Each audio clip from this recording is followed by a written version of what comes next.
Hello everyone, this is me again, Ayan Oliveros from Happy and Vlogs, and welcome back to my YouTube channel. Ang video po natin ngayon is about earnings kay Popo Life. Paano nga ba ma-reach yung earnings dito kay Popo? At ano daw ba yung pinagkaiba ng points sa earnings? So guys, ang points ay ito.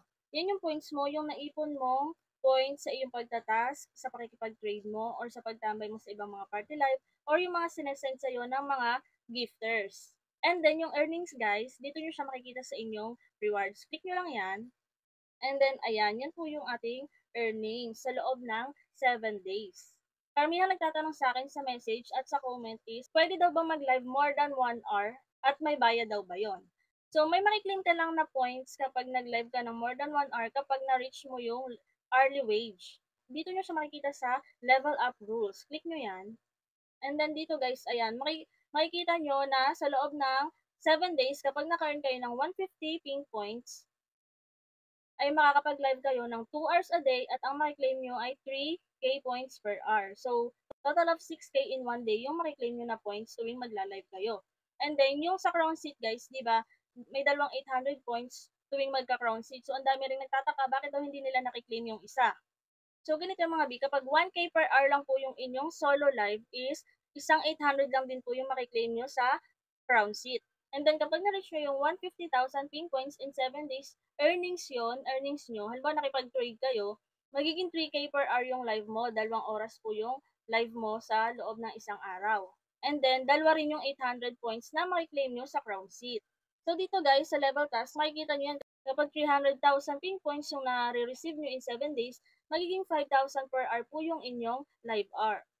So, sa loob po yan ng 7 days ha, at araw-araw pong nababawas ang ating earnings. So, makikita nyo naman dyan, and then bukas magre-reset na naman yan, mababawasan na naman po yan. So, kung araw-araw ka nakikipag-trade, araw-araw din pong nababawasan yung inyong earnings dito kay Popo. Pero yung ping points nyo po na naipon is nandun lang po yun. Mababawasan lang yun kapag nag-withdraw ka.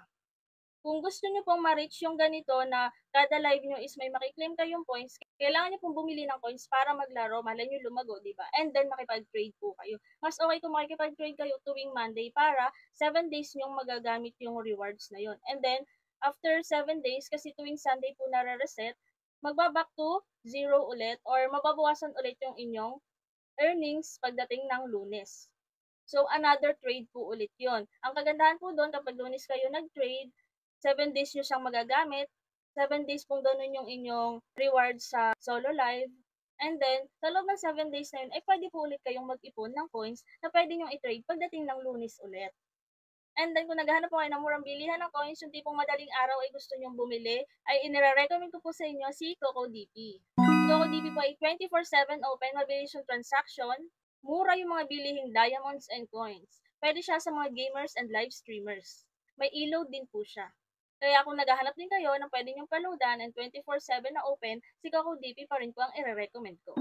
So, ayun lang mga B, paalala lang na every Sunday nagre-reset po siya. Kaya wag po kayong magtataka kung pagdating ng Monday is wala na naman yung earnings nyo or nabawasan na naman yung earnings nyo. Kasi nga po, nababawasan siya araw-araw, lalo na pag Sunday. Pero huwag kayong mag-alala kasi nasa ping points nyo pa rin naman po yun. Hindi yun mawawala maliban na lang kung magkaroon kayo ng mga violations. So, ayun lang mga B for today's video. Nasa sa inyo po yan kung willing kayong bumili ng coins para ma-reach itong quota for earnings. So, wala pong sapilitan. So, ayun lang guys for today's video and thank you for watching!